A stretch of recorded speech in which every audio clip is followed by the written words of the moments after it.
الحمد لله رب العالمين الصلاة والسلام على خاتم النبيين وعلى آله وصحبه أجمعين أما بعد فأعوذ بالله من الشيطان الرجيم بسم الله الرحمن الرحيم قال الله تعالى في سورة يوسف وجاءوا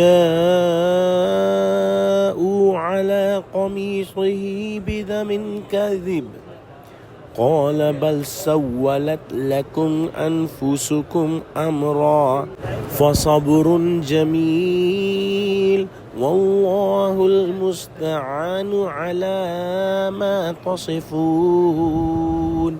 ترجمہ، اور ان کے کرتے پر جھوٹ موٹ کا لہو بھی لگا لائے۔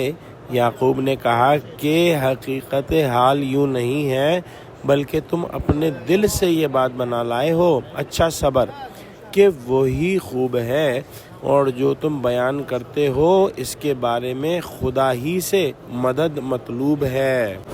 یوسف علیہ السلام کے بھائیوں نے جب جھوٹا بہانہ بنایا کہ یوسف علیہ السلام کو بھیڑیا کھا گیا، حالانکہ وہ خود ان کو ایک کنویں میں ڈال آئے تھے، یہ بہانہ سن کر حضرت یوسف علیہ السلام کے والد حضرت یعقوب علیہ السلام نے کہا کہ حقیقت یہ نہیں ہے۔ یہ بھائی جو تھے بڑی پلاننگ کر کے آئے تھے، انہوں نے ایک بکری یا ہرن وغیرہ ذبح کر کے اس کا خون یوسف کی قمیص پر چھڑک دیا تھا۔ وہ جھوٹا خون پیش کر کے باپ کو یقین دلانے لگے کہ بھیڑیے کے زخمی کرنے سے یہ کرتا خون آلود ہو گیا ہے۔ بھلا جس کو شام میں بیٹھ کر مصر سے یوسف کے کرتے کی خوشبو آتی تھی، وہ بکری کے خون پر یوسف کے خون کا گمان کیوں کر سکتا تھا؟ حضرت یعقوب نے سنتے ہی جھٹلا دیا، اور جیسا کہ بعض تفاسیر میں ہے کہنے لگے وہ بھیڑیا واقعی بڑا حلیم اور متین ہوگا جو یوسف کو لے گیا، خون آلود کرتے کو صفائی کے ساتھ بغیر پھاڑے اور نقصان پہنچائے رکھ دیا۔ اپنے تئیں حضرت یوسف علیہ السلام کے بھائیوں نے بڑی پلاننگ کی تھی، کرتے پر خون بھی لگا لائے، لیکن یہ بھول گئے کہ یہ ان کے جھوٹ کا ثبوت بن گیا۔ اگر کرتے کو خون کے چھینٹے دیے تھے تو قمیض کو بے ترتیبی سے نوچ کر اور پھاڑ کر پیش کرتے تو شاید ان کی بات میں کچھ وزن پیدا ہوتا۔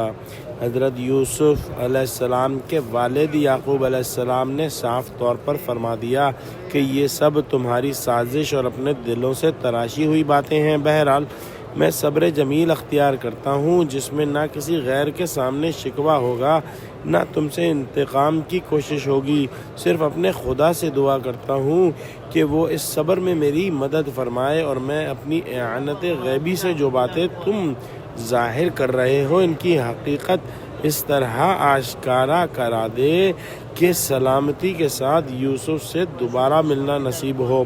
معلوم ہوتا ہے کہ یعقوب علیہ السلام کو مطلع کر دیا گیا تھا کہ جس امتحان میں وہ مبتلا کیے گئے ہیں وہ پورا ہو کر رہے گا اور ایک مدت معین کے بعد اس مصیبت سے نجات ملے گی۔ فی الحال ڈھونڈنے یا انتقامی تدابیر اختیار کرنے سے کوئی فائدہ نہیں ہوگا، یوسف ابھی ملیں گے نہیں۔ ہاں، دوسرے بیٹے ساری دنیا میں رسوا ہو جائیں گے اور ممکن ہے کہ طیش میں آ کر خود یعقوب علیہ السلام کو ایذا پہنچانے کی کوشش کریں۔